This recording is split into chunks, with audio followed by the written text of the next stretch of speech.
मैं माननीय सीएमओ और सीएमएस से गुजारिश करूंगा कि अवेकनिंग इंडिया आपको फ्रिज या रेफ्रिजरेटर देने को तैयार है।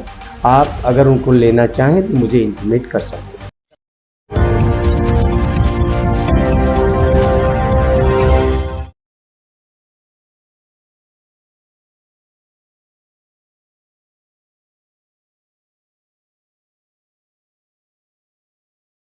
नमस्कार, आदाब, सत श्री अकाल। मैं शोएब सलमानी, मेरे साथ आप देख रहे हैं एनबीटीवी भारत न्यूज़ चैनल। लगातार आप देख रहे होंगे दिल्ली एनसीआर में कुत्ते और बंदर के काटने से लोगों को जो गंभीर बीमारी हो रही है उसे बोलते हैं रेबीज। उसी पर चर्चा करेंगे डॉक्टर बृजपाल त्यागी से, कितनी खतरनाक बीमारी है और क्या उस बारे में जानकारी देंगे। जी। ये जो बंदर के काटने से, कुत्ते के काटने से, कई बार बिल्ली या चूहे के काटने से, चमगादड़ के काटने से जो बीमारी होती है उसको रेबीज बोलते हैं। अगर उस पे हम रेबीज की वैक्सीन या सीरम नहीं लगाते हैं तो उससे एक बीमारी होती है जिसको हम बोलते हैं rabies encephalitis. Rabies encephalitis 100% mortality इसकी होती है।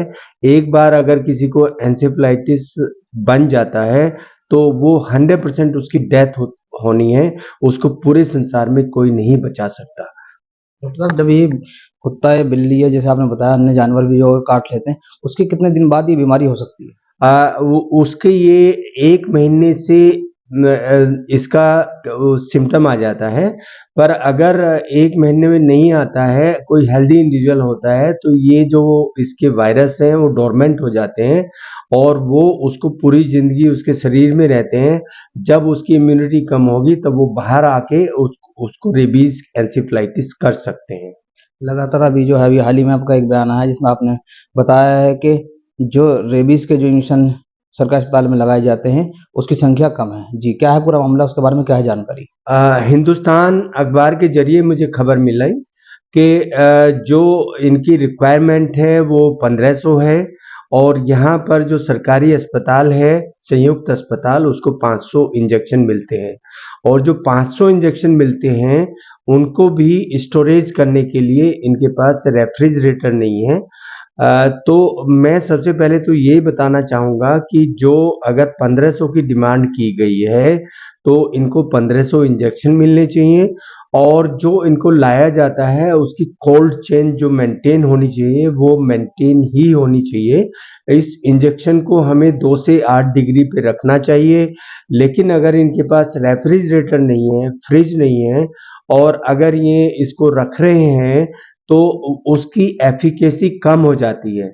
अब सपोज उसको हम ज़्यादा टेम्परेचर पे रख रहे हैं और उस वैक्सीन का इस्तेमाल कर रहे हैं तो उसकी एफिकेसी कम होने की वजह से जो पेशेंट जिसको वैक्सीन लगी है वो तो इसमें रहेगा कि मुझे वैक्सीन लग गई है, लेकिन वो वैक्सीन उतना काम नहीं करेगी जितना कि करना चाहिए। उसके बावजूद भी उस मरीज को रेबीज हो सकता है।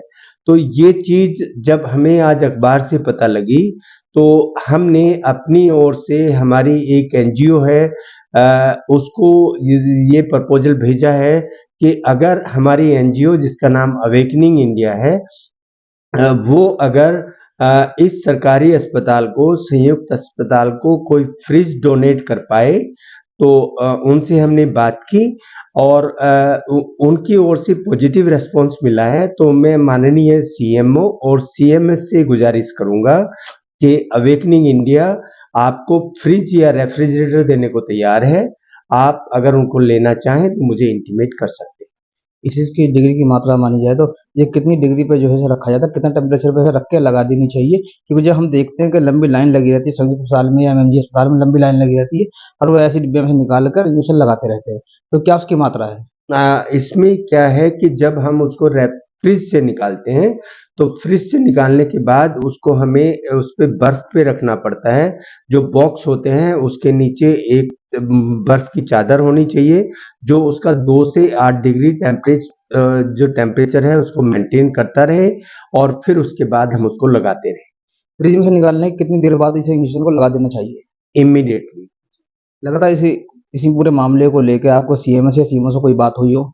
हमने उनको एक मैसेज भेजा है जो हमारी ये अवेकनिंग इंडिया है इसके ज़रिए अगर वो इसको एक्सेप्ट कर पाते हैं तो अवेकनिंग इंडिया फाउंडेशन इसमें हेल्प कर सकती है संयुक्त अस्पताल की। और अगर अस्पताल की हेल्प होती है तो उसमें वैक्सीन रखी जाएंगी, और जब उसमें वैक्सीन रखी जाएंगी तो फिर ये एक तरह की समाज सेवा है। इसमें अगर हमें जोड़ना चाहें सीएमओ साहब, सीएमएस साहब, तो जोड़ सकते हैं। जितनी वैक्सीन चाहिए एमएमजी अस्पताल को, संयुक्त अस्पताल को, उतनी नहीं बनने वाली, क्या लापरवाही मानते हैं इसे आप? ये तो अब आप देखिए, जो हमारी भाजपा गवर्नमेंट है, ये तो उसकी जिम्मेवारी है। हमारे हेल्थ मिनिस्टर यहाँ कितनी बार आ चुके हैं, आते हैं, राउंड करते हैं, चले जाते हैं, लेकिन एक ऐसी बीमारी जिसमें जान जानी है, 100% जान जानी है, उसके लिए आप कुछ नहीं करके जा रहे हैं। तो ये जो 1/3 सिर्फ वैक्सीन दी जा रही है, और जो 2/3 हमारे एक्सपोजर हैं, जो एक्सपोज्ड हमारे पेशेंट हैं, अगर वो उनको रेबीज हो जाता है तो वो 100% मौत के मुंह में है। इस चीज को माननीय हेल्थ मिनिस्टर को ध्यान में रखते हुए ये मदद इनको गाजियाबाद जो संयुक्त अस्पताल है उसको पहुंचानी चाहिए।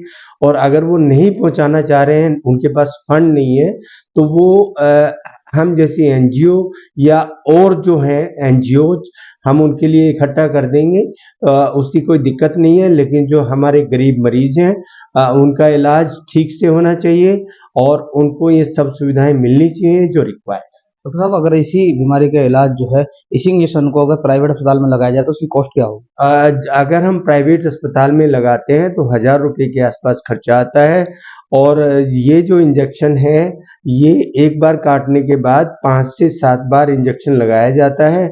अगर ये यहाँ गर्दन से ऊपर कहीं कोई कान पे या सर पे काटा है तो उसमें सीरम लगता है। जो सीरम की कीमत है वो एक इंजेक्शन की वो करीब 4 से 5 हज़ार है। तो वो सीरम भी यहाँ अवेलेबल होना चाहिए और वो यहाँ पर वैक्सीन भी अवेलेबल होना चाहिए। यानी कि आपका क्या मानना यही है कि अगर सरकारी अस्पताल में इसकी, जैसे कि आपने बताया और जो है इसके प्रमाण भी है कि जो जितनी डोज चाहिए उतनी नहीं है सरकारी अस्पताल के अंदर, यानी कि जो लोग इसका इस्तेमाल कर सकते हैं, यानी कि इसका पैसा वहन कर सकते हैं, तो वो लोग अपना प्राइवेट में भी लगवा सकते हैं उसे। जी, अगर देखिए अफोर्डेबल पेशेंट हैं तो मैं अपनी ओर से ये उनको सलाह देता हूँ, आप सरकारी अस्पताल के चक्कर में मत रहिए। हर इंश्योरेंस कंपनी इसको कवर करती है।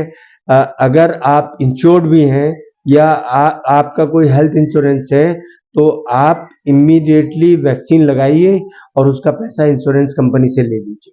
ये तो हमारे साथ डॉक्टर बचपाल तिवारी, जिनका साफ तौर पर कहना है लगातार दिल्ली एनसीआर में जो कुत्ते, बंदर, अन्य जानवरों के काटने से जो पेशेंट हैं, उन्हें 30% लोगों को ही जो है गाजियाबाद के अस्पताल, जो सरकारी अस्पताल हैं, वो उन्हें इंजेक्शन लगा पा रहे हैं। और साफ तौर पर इनका कहना है अगर कोई भी पेशेंट ऐसा है जो उसे अफोर्ड कर सकता है इंजेक्शन को, तो बाहर प्राइवेट अस्पताल में भी लगवा सकता है, क्योंकि इंतजार ना करे, क्योंकि इसमें आपकी जान जाने का भी खतरा है। साफ तौर पर इनका कहना है। और पूरी इन्होंने बताया कि जो सरकार है, अगर उस पर उसका फंड नहीं है तो ये एनजीओ भी कलेक्ट कर सकते हैं जो सरकार को फंड कर सकती है और इस तरह की मुहिम में उनका साथ दे सकते हैं। साफ तौर पर इनका यही कहना। कैमरामैन अशोक कुमार के साथ में शोएब सलमानी, एनबीटी भारत न्यूज़। धन्यवाद।